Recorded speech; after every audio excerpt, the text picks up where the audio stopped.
University at Santa Cruz, of which he was also the founding director. And intriguingly, he is the editor-in-chief of the Journal of Economics, Management and Religion, which is very interesting. And I hope we get to know a bit more about that later, if we have time.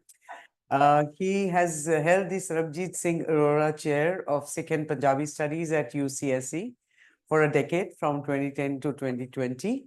And he's also served as a member of the advisory group to the Finance Minister of India on G20 matters, been a consultant to the Chief Economic Advisor, Ministry of Finance, Government of India, and a part of the expert group on post-COVID economic recovery formed by the Chief Minister of Punjab State in India. So a very, very diversified set of interests, but rooted in economics, as it were.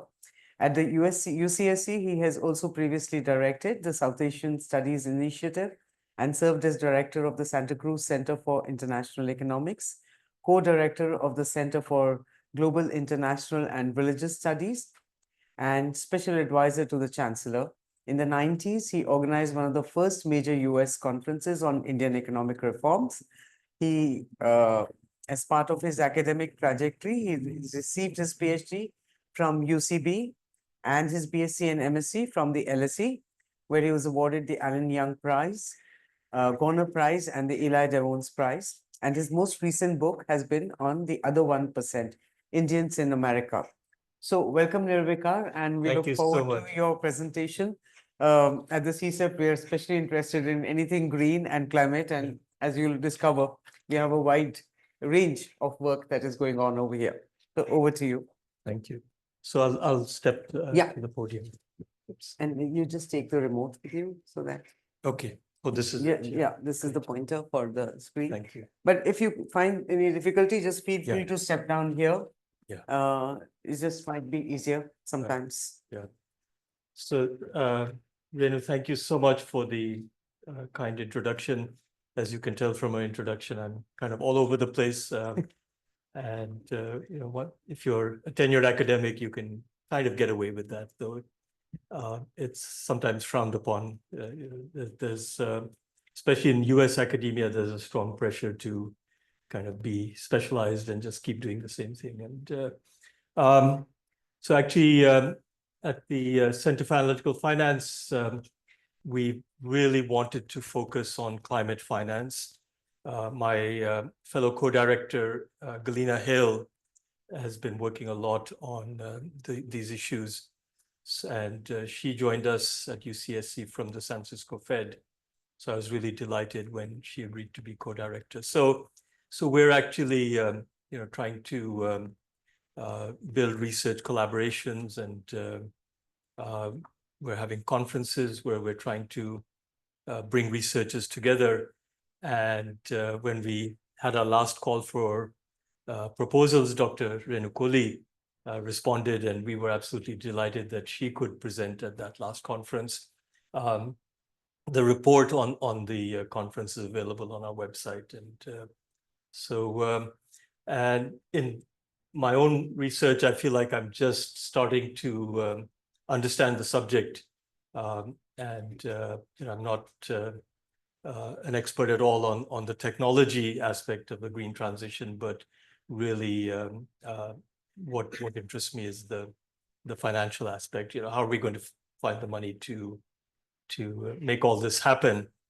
And for the technical aspects, I've been relying a lot on people who know a lot more than me, and that includes researchers at the CEW and also at CSEP.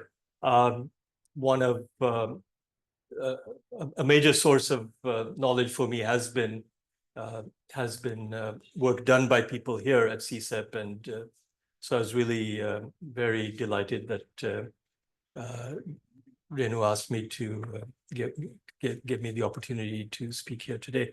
I have to share one more anecdote. So Montek, who I've known for a long time, Dr. Montek, Montek Ahluwalia emailed me this morning and said he can't make it, but might be virtual, so he might be watching. Anyway, he sent me his latest paper, which is published in the Oxford Review of Economic Policy. And we have some citations to his work in this paper, which I'm about to revise, another reason for just the ideal timing of this talk. And so after I immediately read the paper, I thought, well, my talk is redundant. Anyway, I'll refer to the paper now and then and say, okay, you'll find more detail in that paper, because what I'm going to do is give you kind of a what I think of as a conceptual overview, and maybe with some differences from what is in the Ahluwalia and Patel paper. But it's a really nice paper. It's the best systematic account that I've seen of what India needs to do. So I really enjoyed reading it this morning. Okay, so what is a green transition? The sixth assessment report of the Intergovernmental Panel on Climate Change basically said we face catastrophe from rising temperatures unless we make significant new efforts to reduce greenhouse gas emissions. And my definition of a green transition is a trajectory of the economy that achieves the requisite emissions reductions. So what does the shape of a green transition look like? One key term that has been used is net zero. So what does that refer to? Net zero is reducing greenhouse gas emissions and offsetting them with other actions to make net emissions zero, right? So that's another part of the jargon now. I like the term green transition because I think in some sense, it conveys more clearly what we're trying to do, whereas net zero feels a little bit abstract. So I think there's been a lot happening on the global stage, but I see 2021 as, in some sense, a landmark. The COP26, the 26th Conference of Parties that signed the United Nations Framework Convention on Climate Change. So that was originally signed in 1994. So 94 plus 26, 2021, pretty much. And at that time, many countries agreed to a goal of achieving net zero by 2050. India pledged to do so by 2070. And the argument has been that, well, India is relatively poor and its historical cumulative emissions have been relatively low. So that's, I think, still an argument that many people would make. So that was 2021, and it's not 2021 anymore. There's actually, I think, a much greater urgency based on what we've seen happen globally over the last 3 years. And I think there are also clearer possibilities.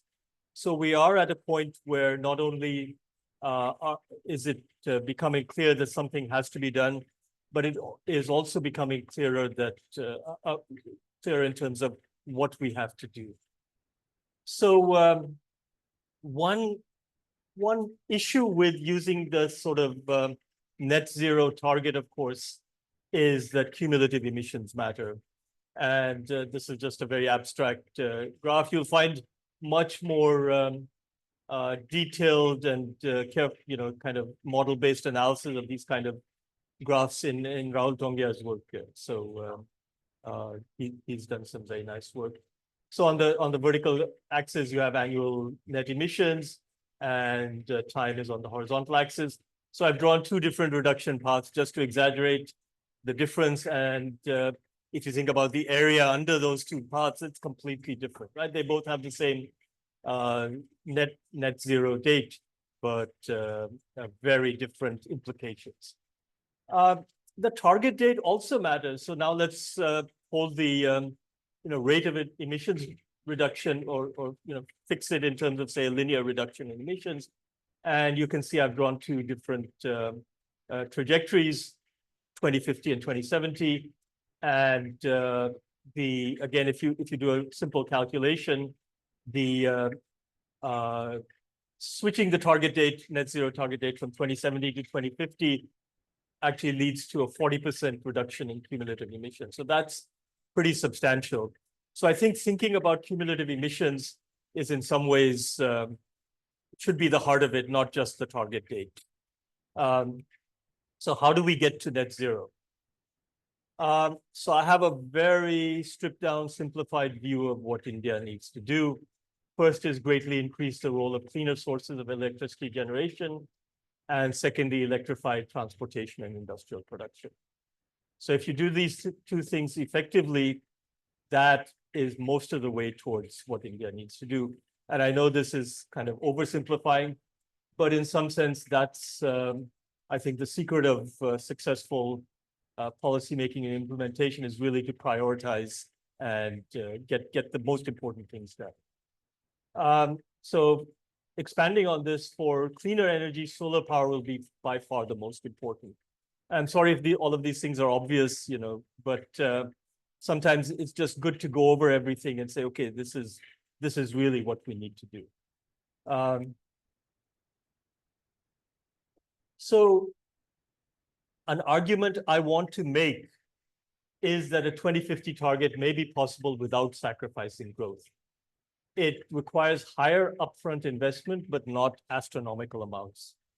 So I think India's reluctance to aim for a 2050 net zero target may be misplaced. I think India should aim to go faster, to accelerate its green transition.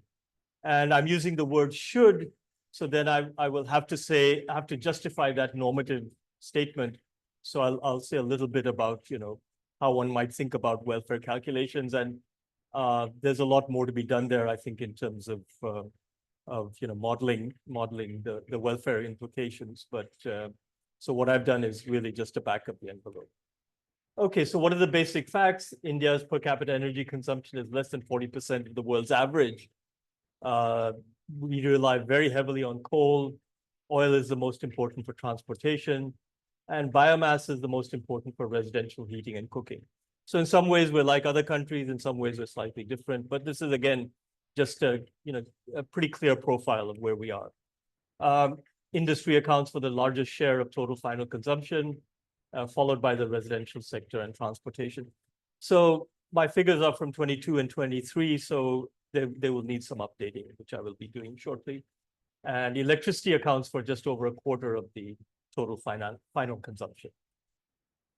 Okay, so I'll try and go through the numbers fairly quickly. Electricity generation capacity in May 23 was 418 gigawatts. I think all these numbers are from last year's National Electricity Policy, which is actually a very rich document with a lot of very useful numbers in it. So out of that, 11% was hydropower, less than 2% was nuclear power. And I would argue that neither source affords much scope for growth in capacity. So again, my idea is that one should just focus on what's really important. And okay, if you can do a little bit with hydro and nuclear, that's fine, but they're not going to make a big difference, is what I'm saying.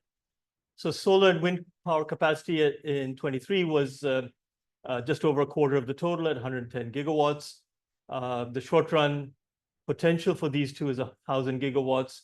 So net zero by 2070, and this is from a CEW modeling, would need 8,000 to 9,000 gigawatts from solar and wind. Solar would be 75% of that and 60% of India's total capacity, which implies a solar power capacity growth rate of 10% per year over 50 years. So I think the annual growth figures are very important, because when you look at 400 gigawatts and you look at 9,000 gigawatts, you think, oh my God, this is just, a huge increase, a factor of 20. But remember, this over more than 40 years. So the growth rates are actually quite feasible. There's no reason not to aim for them. If you look at the National Electricity Plan, it implies a growth rate in the next decade of 20% for solar power capacity and 12% for wind power capacity. And I know I've just seen some recent data that we're not actually keeping up with the plan, which is that should be really highlighted. And I think those things have to be addressed. You have to figure out, okay, why isn't it happening? So actually these projections for the next decade from the National Electricity Plan are actually quite consistent with an accelerated green transition, which I'm defining as net zero by 2050. If you project them out to 2040 with slightly lower growth rates for 2040 to 2050, then in 2040, you would be aiming for 3,400 gigawatts of solar plus wind. And these, my sort of, projections from the NEP projections or extension of the NEP projections are actually quite consistent with other estimates for the 2050 targets from the International Energy Agency or a McKinsey report and others. So people kind of agree that these are, all reasonable figures, and that's where we need to go. So what are the components of the green transition? We already talked about that. Electricity generation through clean fuel sources is the single most important component. Storage, grid quality, and redesign are all things that will have to happen at the same time. It's not just you're expanding capacity. The entire grid has to be rethought, and it's a very complicated network, and the software that manages it, the equipment you need, all of that will have to change. So it's not a trivial task. Even if I just said, well, 10% growth rates that's nothing out of the realm of possibility, but you'll have to do all the other supporting stuff. And of course, there's a separate problem of coal, which I'll come to. So electrification of industrial production and transportation also requires clean electricity. I think this means new factories, new transportation modes, and that will also require a charging infrastructure. And again, I think what is needed is quite doable, but again, in terms of growth rates, but there has to be a certain sense of urgency, and I mean, everything is a mission, right? We have all kinds of missions, so there should be missions for all of this. So, and then of course, residential and commercial buildings, we need to implement new designs and construction methods. So I should maybe say here that the paper by Ahluwalia and Patel just does a fabulous job of looking at each one of these in detail and kind of documenting what needs to be done, and how, even a little bit of how it needs to be done. So this is the paper in Oxford Review of Economic Policy. So agriculture is also actually will be an important component of the green transition.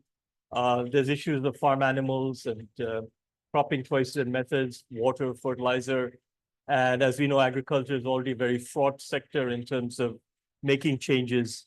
So I think it will require a different kind of policy attention, and I'll come back to it. So alternative fuels, we often are talking about these sort of fuels of the future, like green hydrogen. From I think my numbers here, I think some of them are from the McKinsey report, which I've referenced in my paper, and that suggests that by 2030 it'll start to be maybe economically viable, and it could actually account for 8% of the incremental emissions reduction required to move us from 2070 net zero target to 2050 net zero target, and maybe provide 13% of final energy demand. At this stage, these are somewhat uncertain. These are new technologies. There's going to be risk, but again, they require investment in order to see if we can actually make it all work. And I'll come back to that issue in a moment. Biofuels, it's an established source, but there's room for innovation, and it will make a smaller contribution, especially it could be useful for aviation fuels, and aviation is going to be a growing sector. So again, some of these numbers and assessments are from the McKinsey report, which is actually I find it quite reliable. They employ a lot of human capital in producing these reports. So they're quite good. Okay, carbon capture. We have natural carbon sinks, and of course, preventing and reversing deforestation is very important. There are also technologies for carbon capture and storage, and maybe utilization as well. I think there's some controversy about how how feasible is it, and is it a diversion from really solving the problems? But again, if we think of this as a portfolio of choices or things that we have to explore, and when you have a financial portfolio, you have some safe assets with predictable returns and risky assets with unpredictable returns. So I think at this stage, these also have to be explored. I think in particular, it's possible that carbon capture at the plant level could help with the transition away from coal. So again, 2030 is not far away. R&D investments now are important. So that's, you can't say, okay, 2070 is far away, because if you don't make the investments now, you're not going to get net zero even in 2070. So this is really the time to make very substantial investments in R&D that will allow for trials and refinement of the new technologies. And here, this is where I think the advanced economies can make a big difference, because they have the capacity for doing this R&D. And really, the issue will be, will that the fruits of that R&D be shared, or would that just be another avenue for rent extraction from developing countries? So, and if you think about the amounts of money needed for R&D, I don't think they're enormous at all. The COVID vaccines, it was just a few $1 billion, and the problem was really actually making it available cheaply to the rest of the world. The actual cost of the vaccines, even with that very accelerated effort, was trivial compared to the economic cost of lockdowns due to COVID. So anyway, so I think R&D is sort of going to be very important, and so you need to have wider access, right? Not just make it commercial incentives. So let's talk about institutions and policies. I'll go through things fairly quickly. The power sector has, in some ways, this has been I would say it's been the biggest obstacle to India's growth ever since reform. And it's a very complicated sector in terms of the institutional factors involved there. Some progress has been made, but there are certain areas like the discoms where we're still stuck. And again, this ties into other issues which are bigger problems in India in terms of some things don't get done because they are a source of jobs, and if you don't have alternative jobs, then you're not going to reform these organizations. But if you just think if we're going to have increase capacity by 20 times and have a completely new power grid, then really there's scope for you can grandfather all the existing institutional infrastructure and build a new one parallel to it, and really go in that direction, and possibly also more decentralization. I mean, there's obviously some advantages to having a bigger network and coordination, and moving power across from one region to another. But economies of scale are sometimes such for solar that you can actually have reasonably cost-effective sort of smaller grids and so on. So there's some role for decentralization, storage technologies and capacity. I think that's something that we're starting to get a handle on. And again, Ahluwalia and Patel point out that there are going to be battles over lithium and these kind of metals, but there's also possibilities of other battery storage technologies. So I think that I would say this is something that is well under control. And then, as I said, there are these persistent problems of power sector reform, which have been there without this whole issue of the green transition. So in some sense, you could argue that the green transition maybe provides an excuse for doing power sector reform, which otherwise might not have been possible. So this I don't think Ahluwalia and Patel looked at, but I think this is partly based on the McKinsey report. So one of the issues, you have to think about all these new things, right? So where are you going to put all these solar panels. So actually, it turns out that we actually have plenty of land to do that. So in that sense, you need 10 million hectares where you've got 50 million potentially available. That's not going to be the physical constraint is not an issue, but again, you have practical difficulties of land records, land markets, judicial systems of dispute resolution. So all of this, again, is going to be maybe make urgent aspects of reform, broader economic reform, which have not received as much attention as they should have. And then, rights of way for transmission infrastructure. So again, okay, at one level, it's very simple. We just got to build lots of solar capacity, but then it has all these other implications, which then have to be addressed in a coherent way. The transition from coal, this is, of course, the big political issue. There can be impacts on employment, tax revenue, restructuring costs, slower growth. I think Dr. Bhandari has at least one paper on this, which I found really nice. Again, CSEP working papers. And but the coal sector is already kind of a mess. I mean, we've been seeing that in different forms.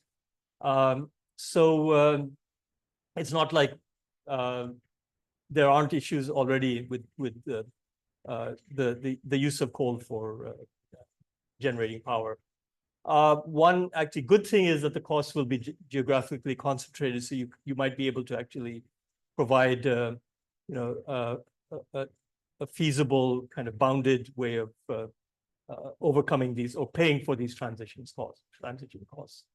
And as I said, I think maybe plant level carbon capture technologies, they're relatively expensive now, but they could still be an alternative to a too rapid switch because they will allow you to reduce emissions, carbon emissions. And when we do this kind of calculation, I think we have to, from the welfare calculation, has to take account of the benefits of reduced pollution. Aside from global warming, there's a potentially huge benefit which other people have measured from the health benefit of reducing air pollution that comes from this kind of dirty generation. And again, there are political economy challenges, and the workings of federalism aren't as smooth as we would like, maybe. So, so the areas in which incorporating sustainability into development goals and economic policy is important. So, what I've seen sometimes in the literature produced by these multilateral institutions, and sometimes what happens is the green transition gets thrown in with everything else, So sustainable development starts to mean a lot of different things. And I think that can be sometimes problematic because then you can lose focus. So, when we talk about health and education, those are goals in any case. But we can also kind of think about aligning these broader goals. Okay, we want to improve health and education. But then we can also think in terms of, okay, what kind of skills will be needed as we transition from if we're going to build expand solar capacity at 10% a year for decades, what kind of we're going to need all kinds of new skills in terms of maintaining the grid and maintaining panels. So there's a lot of, I think, opportunities for coordinated skill development and so on. I won't go through all of these, but I think agriculture is particularly vulnerable. Agricultural policy in India is particularly dysfunctional. There's problems of land and water use and the technologies, cropping patterns, electricity pricing and access. It all needs reform. And I think what I would take away from that, though, is that this is also true of many other areas. And I mean, in that sense, if these institutional obstacles and suboptimal policies were not there, India would be richer to begin with. So in some sense, the institutional problem of the green transition is really the institutional problem of economic development in general. And I think one can usefully frame it that way. So if one is an optimist, one can argue that the urgency of the green transition might might allow one to accelerate some of these hitherto politically difficult institutional reforms. But that's just me being optimistic. It's hard to say how the government will actually play out with these things. Carbon pricing benchmarks. Greenhouse gas emissions are too high because there's a negative externality that's not priced, right? That's our basic economic idea. What is the actual social cost of carbon? Stern and Stiglitz a few years ago said $50 to $100. Resources for the Future came up with a much higher number, $185. The McKinsey study has $50. The US EPA has $51. So let's say it's at least $50. And if you look at the implicit price based on actual policies, a carbon barometer, this is from some work by Robert Litterman, which I've referenced in my paper. And he actually spoke at at our climate finance conference last year. This year, we had one where Dr. Kohli came, but we also did one last year. And that's also, we have a summary online. So I would point you to that. But that study said, well, the global average is only $18, whereas the best performing countries in Western Europe, Canada, even South Korea, have implicit carbon prices of $50 to $100, which is, say, close to the social cost. And the US and India are actually both close to $18, the global average. So I think this is a very useful way of thinking about, well, what do you have to do? You have to basically make the price closer to the social cost, right? The price of carbon. And that can be through explicit pricing or through implicit pricing through, quantity restraints and so on. Basically the shadow price. Yes, please. Yes. I think when we read the literature in the case of Europe, we Yes. find that it also depends on like when you want to achieve net carbon neutrality. Yes. Yeah. So if you want to achieve earlier, then that price has to be higher than what has been indicated. Like I find most of the studies are taking something like $90 or so. Yeah. I would Thank you. No, that's a nuance which I haven't really addressed here. So I'll think about it and make sure that I address this in the revision of the paper. Thank you so much. So again, if you look at 18 and you look at 50, and that's still a problem, right? So if it's 100, it's a bigger problem. If it's 185, it's an even bigger problem. But 18 is just, it's not acceptable. Yeah. I don't remember. It's not very high either, as far as I remember. Yeah. I would have to go back and look at the Litterman presentation. I don't think I don't know where it was published. So I think in the paper that I shared, there might be a URL there which would have the China price in there.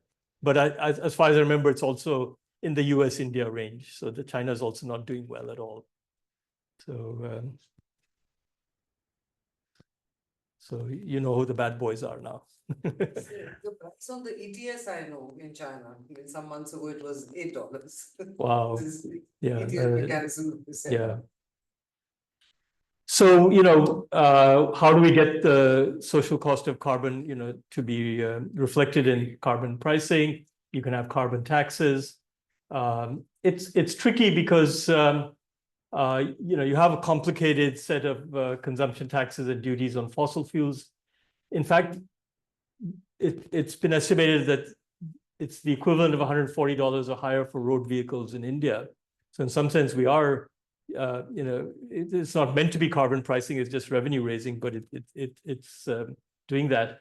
But there are also then subsidies to fossil fuels, which are not reflected in that. So, the same in the US, you have to look at the whole value chain, production chain.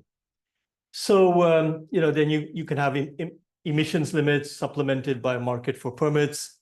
Actually, the Ahluwalia and Patel paper has some very nice discussion of that. And it's not easy to set up these markets, but I think, again, getting them going and, starting, you have to start somewhere, and the sooner you do it, the better, even if they're not perfect.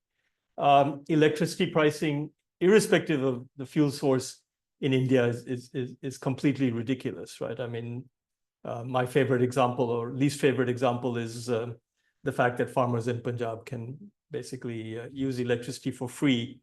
It's a complete mispricing. So the problem there is not just that the global warming, but they're also destroying the water table. So these kinds of mispricing lead to just multiple distortions and multiple potential disasters. Standards are actually a very good way to proceed, and we have emission standards for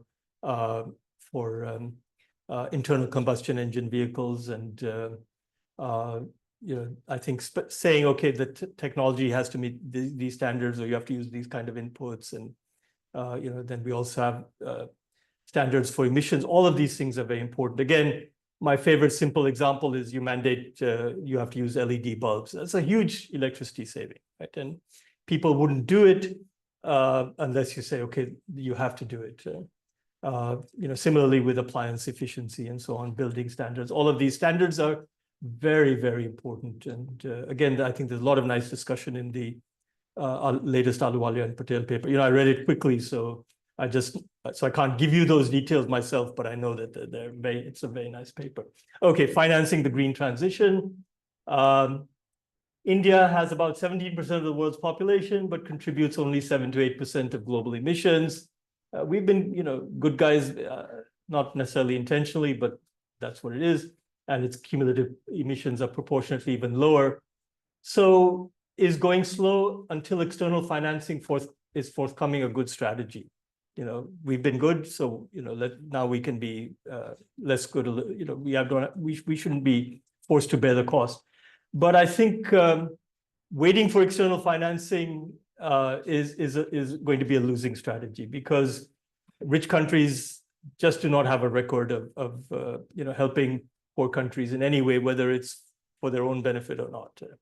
So I think I think the way to tackle this from the Indian perspective is to plan for an accelerated green transition and then push for financing from multiple sources.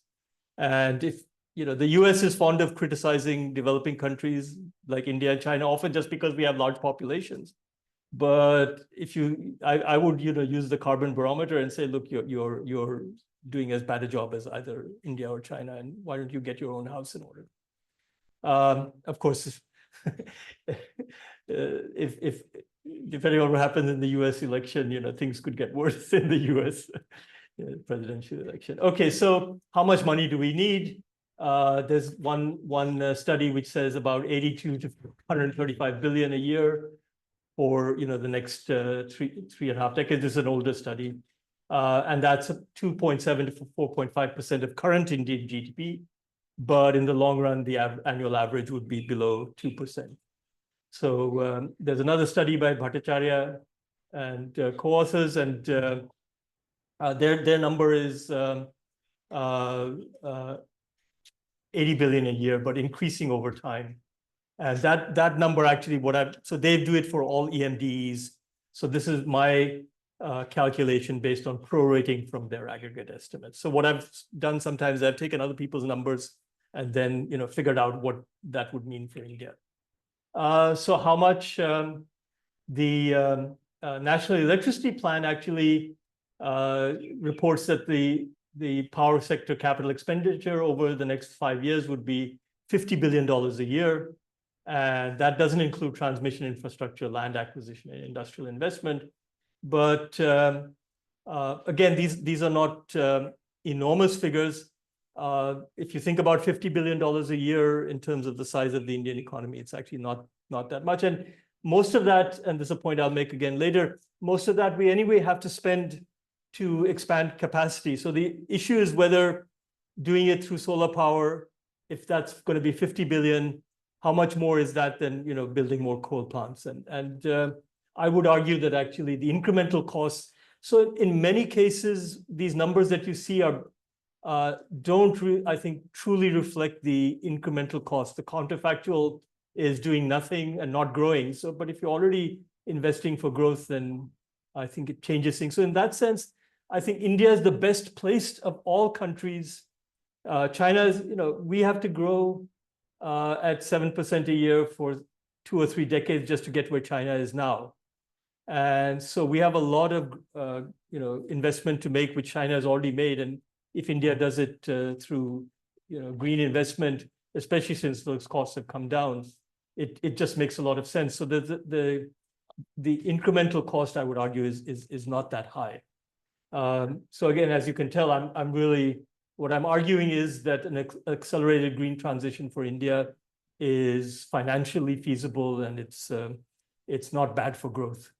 So the McKinsey report comes up with $160 billion a year for all investments, so it's very comprehensive. 70% of that would just be for power and transportation. So again, those are the two big areas. And that's 4% of GDP this decade and 6% over 2020 to 2050. So again, it's not always clear what the counterfactual is, what is truly incremental. And as I said, the NEP number is total capital expenditure. If the cost of doing that through solar and other green sources is not much more than doing it through dirty sources like coal, then the incremental cost is zero. So if solar power is the optimal technology for expanding generation capacity, then the incremental cost is zero. And of course, there are complications. As I said, you have all these ancillary costs of redesigning the grid and so on. But anyway, it's an opportunity to come up with a more efficient grid and more efficient institutions. So where will the money come from? There are 4 sources. Again, this has been detailed in many studies: public sector, domestic private sector, FDI, and multilateral and other foreign assistance. And it's pretty clear that one will need all 4 sources. What would the breakdown be for EMDAs as a whole? The Bhattacharya study assumes that half the higher investment can come from domestic resource mobilization, carbon taxes of some form or other, or general increases in tax collection. So let's think about, just a simple thought experiment for India. India's tax GDP ratio, general government, is 18%, and half of 6% is 3%. So if you could increase India's tax GDP ratio from 18% to 21%, which would actually bring it in line with other developing countries, all of that 3% could actually be used for financing the green transition. And it would all be good. We're talking about investment in infrastructure, in cleaning things up and so on. So it's not like that's something that we wouldn't want to do anyway. So the real constraint is India's institutional capacity and political economy. And the tax structure is not just a question of incremental taxes.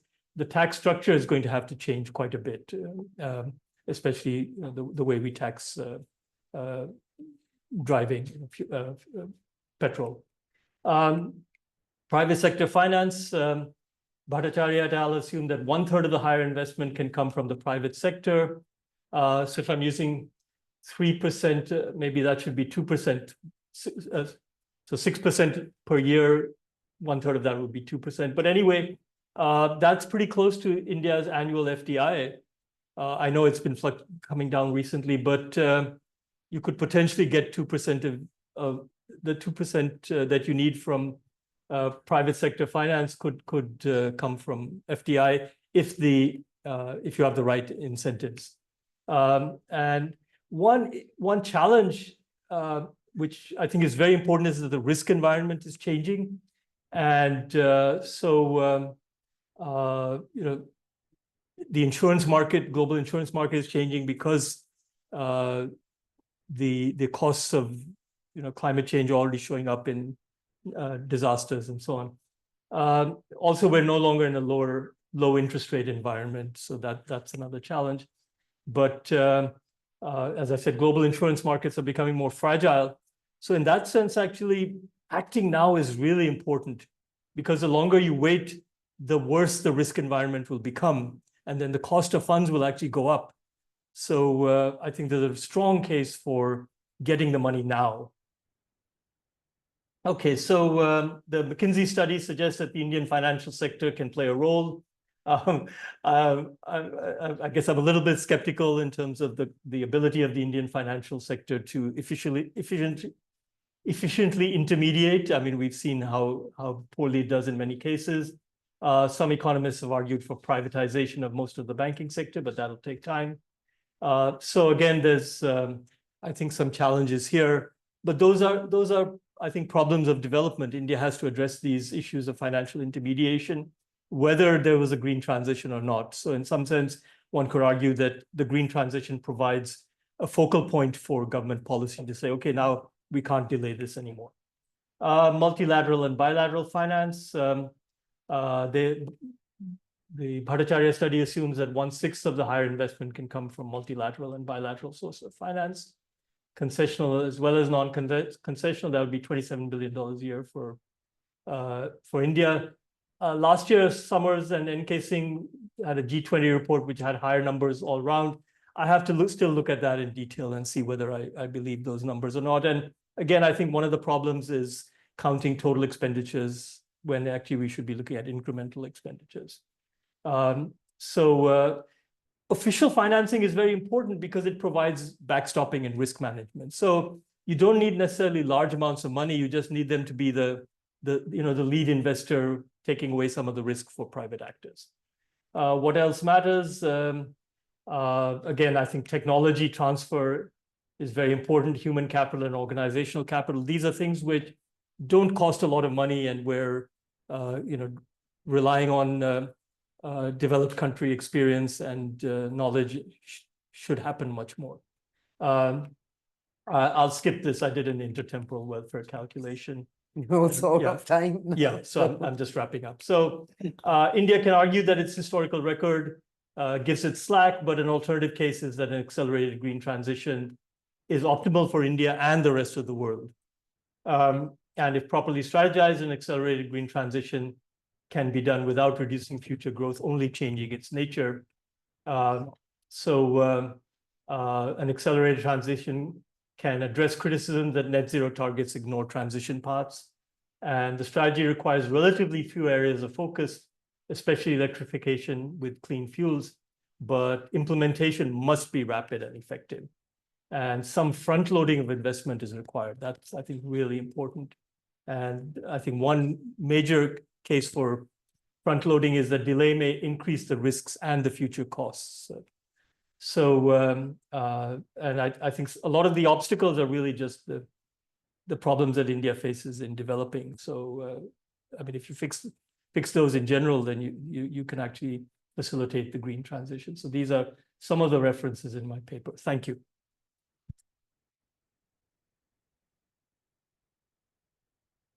Thank you for a very comprehensive and a broad brush view of transition to net zero. It has a very useful purpose, because you explained and put out the issues very well, what it entails reaching there, the challenges, the financing requirements, and so on. So there's a lot to be said for these kind of insights. And really, in a sense, they form a starting point. So in the interest of time, what I'm going to do is I'm going to forsake a part of my moderator's privileged time, and so that, we can also open the floor. But I specifically, wanted to, I agree with your conclusions to a large extent, of course. I had one or two remarks, and then later on, if there's time, or we can talk after the thing is over. On the public versus, because if we see now until what has happened until now so far, India's green transition is largely supply side and private sector led. Mm-hmm. And so where does this fit into the financing requirement? Because if I were to take the solar example, much of the capacity creation, in fact, I think almost all of it is entirely in the private sector. Mm. And financing has been a mix of within domestic as well as mobilized from abroad. Mm-hmm. Think of Adani Green, think of Renu Power, right, and so on. There has also been a churn in terms of consolidation in the last amongst the private sector companies. Some have gone. down, they've been bought up by larger companies, which is a very healthy thing to happen in general, sign of a maturing market. Yes. So in that sense, if I link it to the investment rate and the entire set of estimates that you very nicely presented, for our, use, which is that we have had currently the investment rate is at a lower 34%, but in the past, India has managed to achieve 38 to 39%, running a current account deficit on average of 2.5%. Yes. So eminently doable, and which is where I agree with you. Yeah. So, in a one-liner, I often wonder what's the fuss all about. The fuss is, as it turns out, is all about public investments, right? Which would have to be made in grid and infrastructures, where to a lot of private spaces are being opened out. And as long as the returns to investment are visible, clear, and the risk reward return is profile is trade-off is fine. There's no reason why private investment should not be forthcoming in these economic activities. There's no reason why the in financial intermediaries should not be financing them, because after all, finance follows where economic activity leads it to do so. So that's the issue. And I think if we look it down, then actually the financing requirement would be quite little. So, your thoughts on that? And second is, of course, the constraints, the supply constraints and the capacity constraints. Because if you looking at a 20% growth or in solar, and compared to where we are right now, there's just not enough private sector capacity. There's just not enough of materials. We could run into supply constraints on all sides. Private sector capacity, how many new firms could come in and increase and expand at that rate? It's just, to me, it just seems impossible. So if you want to respond, or we can take the questions all together and we can have a better discussion. I pretty much agree with everything you've said, and I think it's really incumbent on the government to figure out, where it can relax binding constraints. Often it just, I think backstopping, as you said, and just because you reduce that, and you already have, and it's led by because industrial decarbonization is entirely private sector. And policy certainty is very important. Okay, this is what we're going to do, and we're going to stick to it. And so when I read the National Electricity Plan, it looks great, and then the question is, will the ministry and all the other politics allow that to happen, make it happen? It's like, when I read it, it's like, oh, this is such an intelligent document, but there have to be some other steps. Yeah. So that's where the government sometimes struggles. Yeah. So, let's open the floor for discussion. And Rajat. Yeah, thank you. I actually have a couple of points, but in the interest of time, I'll just keep it short. I have similar doubt as Rahul has also pointed out. When you say carbon pricing in India is close to $18, that would come out to be 1,400, 1,500 rupees. Right. I don't understand where their number is coming from, because if you just talk about coal cess, that's close to 400 rupees per ton, which is also, it's not really a carbon pricing for. And then similar number you had it on the terms of consumption taxes on fossils comes out to be $140, which would again translate into 14,000 rupees with the current numbers. I doubt that, because a crude estimate would be, say, it's double, right? If you remove the taxes, your 100 rupees petrol would come down to 50 rupees of petrol. Kind of, broadly, I'm talking about 650 to 60. So if that's the estimation, that's somewhere I also have a problem. When you say standards work in India or would work in India, I would challenge that. Because of the India's, the way we work in India is actually entirely different. You play around with the standards very easily with bribery or corruption, and it has proven time and again that environment has not been curtailed. Environmental pollution could not have been curtailed just by standards, because that's essentially what we had for almost 5 or 6 decades now. Last but not the least, when you say in the slide number 6, you pointed out 2 transition paths. One was concave and the other one was convex. Which one do you prescribe, being on the numbers which you said? Because if we were to take that concave path, right, you would actually imply that there's an accelerated, decarbonization happening. And do you think that it would be feasible? That's another thing. So can I answer very quickly? So very quickly, you're absolutely right that these national numbers are, kind of just estimating, and that there's a lot of internal variation across sectors in every economy. But I will go back and look at the method of calculation if I can, and also for India, not just global. Second, the point about standards, that's true, but then if you don't have standards, it's not going to make it any better. So you have to start somewhere, and then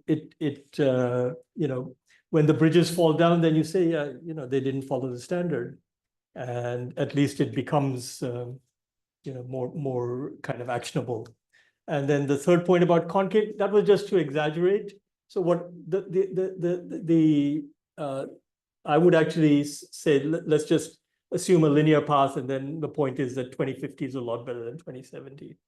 And so, you have various paths based on different models, and but in the absence of any detailed estimates, then just a linear path would be reasonable. So the concave would just to exaggerate the difference, not that either one is the right one. Useful. Yeah, Well, thank you for a very comprehensive presentation. Of course, I missed some of the slide. 3 observations. Number 1, there are various climate finance estimates globally as well as for emerging market economies. But let me tell you, there are huge problems with them. Number 1, there is huge overgeneralization, and they have not gone into specific details like from what sectors that funding is coming and all that. Number 2, there is also an issue of this thing, like we don't know the basis on which those numbers have been arrived at. That's my major problem with all those estimates. And then some estimate just built on some other estimate, and it has gone 2, 3, 4 rounds like that. So number 1. So you're talking about the financing estimate. Yeah, no, I'm not. I'm saying the climate finance estimates which have been arrived at. Yeah, you just can't compare, and we don't know the basis of those estimates. Number 1. Are they not based upon the investment requirements? No. No, some are saying it's investment, total investment. Some are saying it. Some also say it includes climate finance requirements. Some separate. All sorts of issues are there. So to me, that's a big black box, if you ask me. That's number 1. Number 2, now when it comes to financing, external financial resources, they're very small. We have done some analysis. In 2023, the total flows to all the emerging market economies were less than $300 billion. 300 billion, yes, less than. And India received just $8 billion yes. in 2023, when the requirement is in at least $1 trillion a dollar a year. And number 3, this from where the resources have to come. If the external finance is not coming, then they have to be financed from domestic sources. Yes. So my feeling is almost 80-85% of your climate finance requirements would have to be met from domestic sources. Thus, sooner you prepare for it, the better it is for any country. Yeah. No, that's fair enough. I mean, I just gave you those estimates and said, what does it imply? And I think, but I think even if one says it's 8, it's there. I think it was 2/3 from domestic in their calculations, and if it's 80%, then as Renu was saying, you just need to have a higher domestic savings rate. I think, which is perfectly feasible. I don't know why we're still stuck at 30% when we did have 37, 38% in the early 2000s. So again, that comes back to the issue of how is the Indian financial sector working, and how can one make there was this wonderful household savings report by Tarun Ramdorai, which seems to have disappeared from people's attention, but it was really talking about how do we improve household savings and get that savings into productive uses. Yeah, so there are a lot of interlocking pieces of government policy, but again, what I want to say is that it's not like none of this is outside the realm of doability. I think this all when I see all these trillions of dollars numbers, I feel like it's just creating such a scare that people say, well, we can't do anything. And I'm saying, look, you can do it. It's all doable, and without a significant impact on growth. It's just a different kind of growth. So Rahul online, Oh, yes. Rahul Tongia has a question. Oh, wonderful. So Thanks. can I just read it out? It's the $18 question. Yeah, Oh, how is it? Rahul's asking, uh, how is India $18? Is that an average including liquid fuel taxes? Dollars per ton, Kotu. Yeah, no, I honestly have to say that those numbers, Also, I had one more follow-up. I mean, link to that. Yeah, sure. I mean, why are we, I mean, I understand why people, especially economists, no offense, love carbon taxes, but there are many other instruments for carbon reduction. And there's a study for the US that says the other mechanisms have actually done better. Carnegie Mellon has that study. So for India, even without a carbon price, it's doing reasonably well considering its level of development and so forth. I'm not completely sure I followed it. I'll try to answer. So again, Sorry, if I could just clarify, a lot of your focus was on the poor, quote unquote, carbon price in India, but a carbon price is not the only instrument to decarbonize. yes. So here's my understanding, Rahul. So again, the numbers I gave you were from this, global study by, Bob Litterman and his associates, and it wasn't very clear what they were doing. But so, and as was pointed out earlier, also, it's averaging across a lot of heterogeneity, but they're also trying to assign implicit prices when you have, something which is, say, if you have a constraint or a standard, then that should give you a shadow price of carbon. So and so I totally agree with you that the way that one is going to deal with this is to have multiple policy instruments, and then the carbon barometer is just a way of trying to construct this average shadow price across all these things. And it's probably it's not. I'm sure there's a lot of methodological kind of cutting of corners there, but I guess what I like about it is it just says that okay, this is kind of just a headline number of how far we have to go, and if the methodology used across all countries is the same, then the fact that South Korea is between 50 and 100 and the US is 18 tells us something about the difference between those two countries. That's what I would argue. It's a very noisy measure, but it's still informative. Okay, I'm sorry. Okay, we'll take one last question. I can spend all afternoon. Bring it to a close.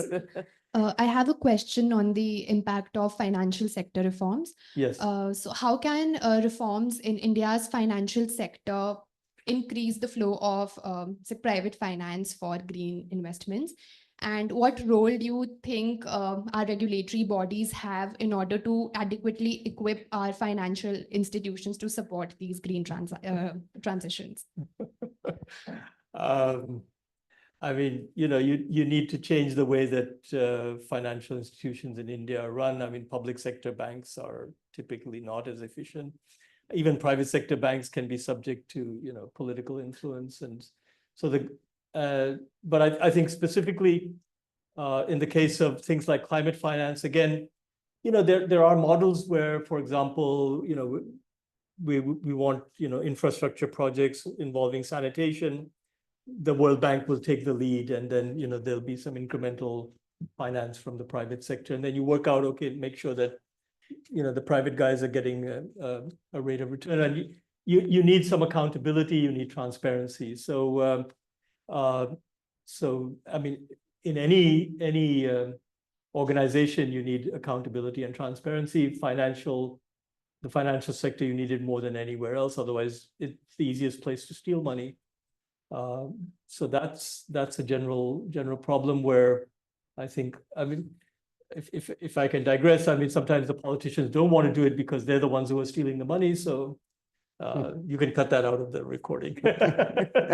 So, there are always these problems of, political economy of reform. So, sometimes you can say, okay, this is what we can do, taking account of the political constraints, and then sometimes you have to say, well, you have to change the political constraints and, elect honest people or whatever. Okay, I think we will now have to bring it to a close. We've already overshot by 10 minutes, and only partly that is made up because we started a bit late. So thank you very much for Thank a you. very interesting presentation. And it was nice that we could have some discussion. Thank you. And I'm sure there would have been a lot more discussion had we had more time. Yeah. But we have to, Well, restrict about this timelines. Well, I mean, we should be talking about this all the time. So Yeah. hopefully we'll have more interaction. Yes, yeah, believe you me. I mean, at CSEP, we have Yeah, a lot of interaction on climate I'm and very privileged to internal, present here. external, and otherwise. So thank you, Nirvikar, Thank and you're welcome to visit again whenever Oh, you're absolutely, in town. Please yeah. do just get in touch. And so with that, we bring this round back to a close. Thank you all for attending and taking your time out. Thanks for your questions and your interest. Thank you, everyone. Let's give a loud hand from the 50% that are left at the end of it all. But there's some, yeah, I think people had some other engagements, which